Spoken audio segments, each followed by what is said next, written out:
कधी विचार केलाय की इतिहासात अशा काही मोजक्याच घटना घडतात ज्या आपलं अख्खं जग म्हणजे त्याचा नकाशा आणि आपलं भविष्य सगळंच्या सगळं बदलून टाकतात. आज आपण बरोबर अशाच एका महाकाय बदलाची गोष्ट समजून घेणार आहोत, एका अशा घटनेची जिने आपल्या आजच्या या आधुनिक जगाचा पाया रचला. एक क्षणभर कल्पना करून बघा, एक असा काळ जिथे कुठलीही मशीन नाही, कुठलीही फॅक्टरी नाही. जे काही बनतंय म्हणजे अगदी प्रत्येक वस्तू, प्रत्येक कपडा, सगळं काही फक्त आणि फक्त हातांनी. आयुष्य नक्कीच थोडं संथ आहे, पण त्याची एक वेगळीच लय आहे.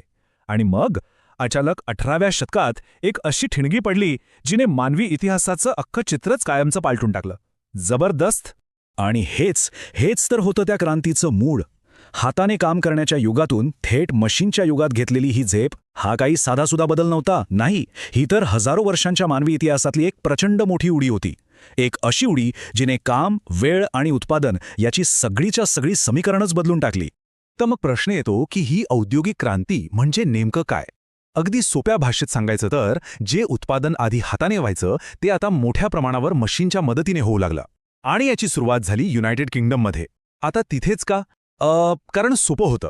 तिथे कोळशाचे प्रचंड साठे होते, राजकीय स्थैर्य होतं आणि महत्त्वाचं म्हणजे नवनवीन प्रयोगांना एक प्रकारचं प्रोत्साहन होतं. आणि मग काय, ही छोटीशी ठिणगी बघता बघता वणवा बनली आणि संपूर्ण जगभर पसरली. बरं, मग ह्या बदलाला इतकी ऊर्जा मिळाली कुठून? ती मिळाली नव्या शोधांमधून.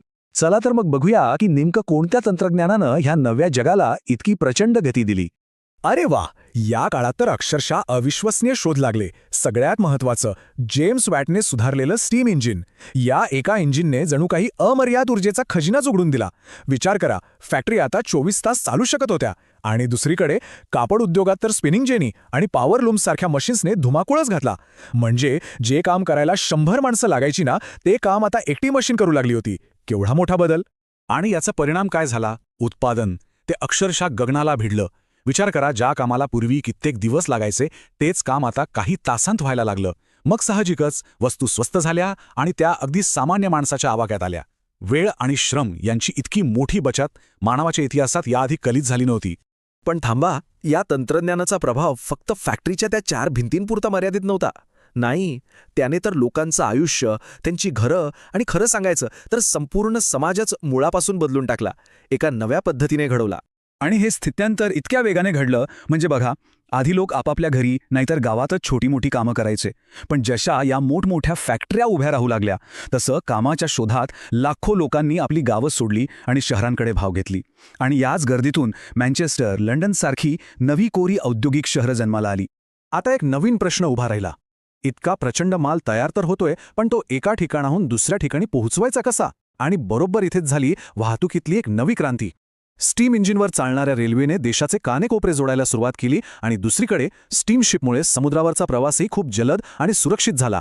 आणि याचा परिणाम काय सांगू, कच्चा माल आणि तयार माल दोन्ही गोष्टी आता इतक्या वेगाने इकडून तिकडे जाऊ लागल्या की आंतरराष्ट्रीय व्यापाराला एक प्रचंड मोठी चालना मिळाली. आणि खरं तर याच काळात जागतिकीकरणाची म्हणजे ग्लोबलायझेशनची पायाभरणी झाली असं म्हटलं तर वावगं ठरणार नाही. जग खरंच खूप जवळ आलं होतं. पण जसं म्हणतात ना, प्रत्येक नाण्याला 2 बाजू असतात, तसंच याचंही होतं.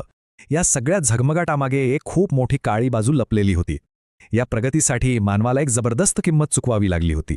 बघा, या बदलाच्या 2 अगदी स्पष्ट बाजू होत्या.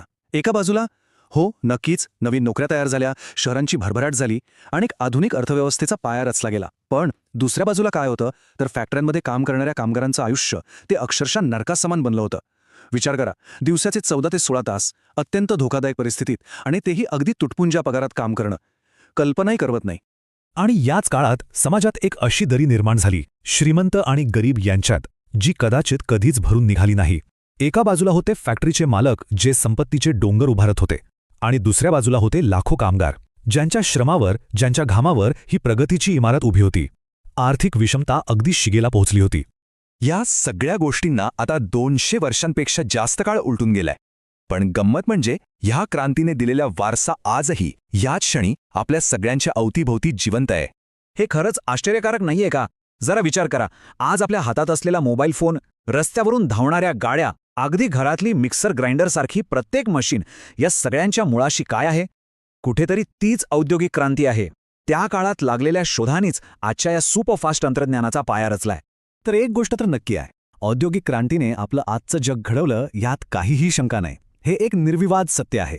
पण जाता जाता एक प्रश्न मनात राहतोच, आणि तो म्हणजे ही जी प्रगती झाली, ही जी भरभराट झाली, पण त्यामागे कामगारांनी जी प्रचंड किंमत चुकवली, ते सगळं पाहता ही क्रांती आपल्यासाठी, मानवासाठी अधिक फायदेशीर ठरली की अधिक हानिकारक, यावर विचार करायलाच हवा.